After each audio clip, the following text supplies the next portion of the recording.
Eu sou Mário Persona e essas são as respostas que eu dei aos que me perguntaram sobre a Bíblia. Você perguntou se cair da graça, desviar e naufragar na fé fariam você perder a salvação. Bem, a sua dúvida está em 3 versículos que parecem indicar que é possível a um crente perder a posição que recebeu como salvo por Cristo. Parece indicar. Mas é sempre importante entender que a Bíblia é categórica em afirmar que somos salvos unicamente pela obra de Cristo na cruz e que somos mantidos salvos pelo poder de Deus e não o nosso poder. Portanto, sempre que nós nos depararmos com versículos que parecem dizer que a salvação ou a manutenção da salvação dependam de nós, devemos ter em mente que uma passagem não pode invalidar outra. Vamos primeiro aos versículos que afirmam a nossa segurança eterna quando nós cremos em Jesus. As ovelhas do Senhor nunca perecerão e jamais serão tiradas da mão do Senhor, é o que diz a passagem. As minhas ovelhas ouvem a minha voz, eu conheço-as, elas me seguem. Dou-lhes a vida eterna e nunca hão de perecer. E ninguém as arrebatará da minha mão. Meu Pai que mas deu é maior do que todos, e ninguém pode arrebatá-las da mão do meu Pai. João 10, 27 a 29. Outro ponto importante: o responsável em manter o crente salvo, sempre salvo, é Deus. Veja esta passagem. Deus é poderoso para vos guardar de tropeçar e apresentar-vos irrepreensíveis, com alegria, perante a sua glória. Isso está em Judas 24. Outra passagem, Deus pode também salvar perfeitamente os que por ele se chegam a Deus, vivendo sempre para interceder por eles. Isso está em Hebreus 7, 25. Mais uma, e o mesmo Deus de paz vos santifique em tudo, e todo o vosso espírito e alma e corpo sejam plenamente conservados irrepreensíveis para a vinda de nosso Senhor Jesus Cristo. Fiel é o que vos chama, o qual também o fará. 1 Tessalonicenses 5, 23 a 24. Então essas passagens deixam muito claro que nós recebemos a salvação por obra de Deus e nos mantemos salvos, ou somos mantidos salvos também por obra de Deus, nada de nós. Agora vamos examinar os versículos que parecem dizer que nós podemos perder a salvação e que nos falam de cair da graça, desviar-se da fé e naufragar na fé. Primeiro, Gálatas 5,4. Separados estáis de Cristo, vós os que vos justificais pela lei, da graça tendes caído. Bom, esse versículo obviamente não quer dizer que se alguém pecar, perderá a salvação. E a razão disso é óbvia. Não é mencionado aqui qualquer pecado, mas justamente o oposto. Paulo está falando dos que procuram se justificar pela lei, isto é, por uma vida correta em conformidade com os mandamentos de Deus. O que acontece com eles? A passagem é clara em mostrar que a tentativa de se justificar por obras é contrária à graça. Como eu já disse, existem muitos versículos que afirmam com todas as letras que uma ovelha de Cristo jamais perecerá e que a sua salvação depende em tudo de Cristo e sua obra, e não do crente e seu andar. Esses versículos, João 3,16, João 3,36, João 5,24, João 6,47, João 10,28 e uma série de outros versículos. O mais provável aqui, nessa passagem que eu li aqui de Gálatas, separados estáis de Cristo, vós os que vos justificais pela lei da graça tendes caído, o mais provável aqui é que Paulo esteja falando de pessoas que professavam fé em Cristo, mas que ainda não estavam realmente salvas, porque tentavam se justificar por obras da lei. É evidente que as duas coisas são incompatíveis. Suponha que você se encontre com alguém que professa crer em Jesus nos dias de hoje, o que é comum no mundo ocidental. Aí você pergunta a essa pessoa por que ela acha que poderá chegar ao céu, e a resposta dela seja assim: eu procuro ser uma boa pessoa e viver segundo os 10 mandamentos, nunca matei, nunca roubei, nunca adulterei, etc. Você poderia afirmar que tal pessoa foi salva pela fé em Cristo e por sua obra na cruz? Não. Pois ela está confiando em si mesma, ela está dizendo que ela se salva pelas coisas que ela faz. A fé que ela diz ter em Jesus nada mais é do que uma confiança própria, confiança em si mesma.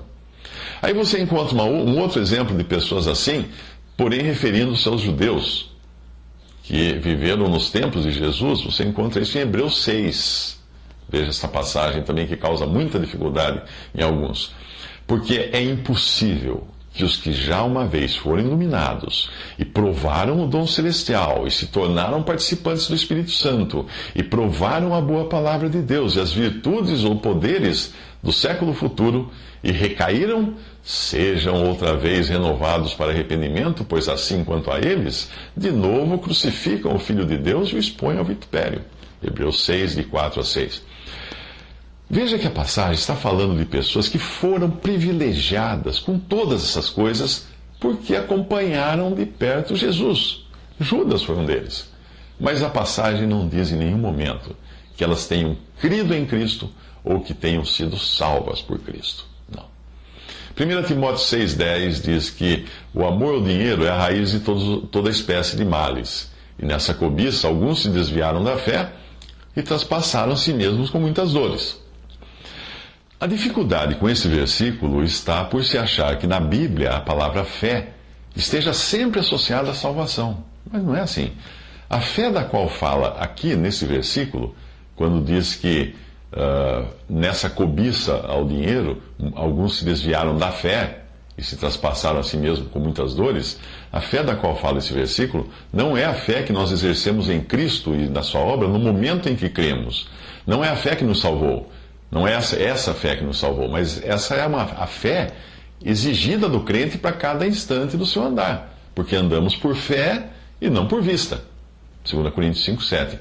Trata-se da couraça da fé, da qual fala 1 Tessalonicenses 5,8, com a qual o crente deve estar sempre vestido para não ser surpreendido pelos ataques do inimigo. Veja que aqui a fé está associada à manutenção das nossas necessidades diárias, necessidades materiais.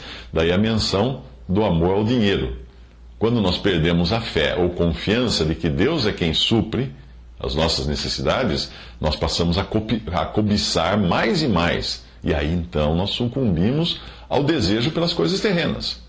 1 Timóteo 1,19 diz: conservando a fé e a boa consciência, a qual alguns, rejeitando, fizeram naufrágio na fé. Aqui o texto nos exorta a conservar a fé e a boa consciência para evitar o naufrágio na fé. Também não está falando da fé salvadora, mas da fé contínua que devemos ter em nosso andar cristão. Por isso ela é associada aqui à consciência, que é algo ligado à vida prática e depende de um constante auto-julgamento. Hamilton Smith comenta esse versículo da seguinte maneira: aqueles que têm dons, e mais ainda os que os exercitam em público, precisam estar atentos para que, em meio aos constantes contatos, à constante pregação e ao trabalho público diante dos homens, não venham a negligenciar a sua vida privada de piedade diante de Deus. Acaso as Escrituras não nos alertam para a possibilidade de pregar com toda a eloquência de homens e anjos e mesmo assim não ser coisa alguma? Aquilo produz fruto para Deus e que terá uma recompensa brilhante no dia vindouro. O que produz fruto para Deus e terá uma recompensa brilhante no dia vindouro é uma vida de piedade, da qual todo verdadeiro serviço a Deus deve fluir. Exceto quando as condições climáticas ou do barco são ruins, a culpa do naufrágio é do piloto que não soube conduzir sua embarcação. Um cristão que perca sua confiança ou fé na palavra de Deus e que não tenha uma boa consciência por não julgar o mal em sua vida e andar na sua vida e na sua maneira de andar, é como um piloto negligente que leva o seu barco a naufragar. Veja que ele menciona dois exemplos no versículo 20 de Himeneu e Fileto. Você encontra dois exemplos que foram entregues a Satanás. Passagem de Himeneu e Fileto, que foram entregues a Satanás por terem blasfemados. Entregar a Satanás significa autorizar que o inimigo coloque a sua mão sobre a vida do crente, como aconteceu com Jó. Jó foi entregue a Satanás, para ele perder tudo, no caso de Jó, perder tudo aquilo em que confiava e ser disciplinado por algo que está errado em sua vida. No Antigo Testamento, Deus usava os inimigos de Israel para disciplinar o seu povo. Muitos reis gentios foram a vara usada por Deus para afligir Israel. No tempo dos apóstolos, os apóstolos, tinham o poder de condenar alguém à morte, como Pedro fez com Ananias e Safira, que mentiram ao Espírito Santo. Este é o pecado para a morte, de que fala 1 João 5,16. Trata-se de morte do corpo, não de condenação eterna. Paulo autorizou que o homem promíscuo de 1 Coríntios 5 fosse entregue a Satanás para a destruição da carne, para que o espírito seja salvo no dia do Senhor, como fala em 1 Coríntios 5,5. Mas em 2 Coríntios 2 fica evidente que aquele homem, apesar de perder sua comunhão com Deus e sofrer as consequências disso, não deixou de ser salvo, pois o mesmo parece ter se arrependido de suas práticas e os irmãos são exortados por Paulo a recebê-lo de volta. Portanto, lembre-se disso, em situação alguma, um crente verdadeiro perde a sua salvação. Mas, em determinadas circunstâncias, o crente verdadeiro perde a sua comunhão com Deus. Passa a não desfrutar dessa salvação, dos benefícios dessa salvação. E ele pode também perder a sua vida física aqui, ainda que ele seja salvo como que pelo fogo. Seu espírito está salvo para sempre.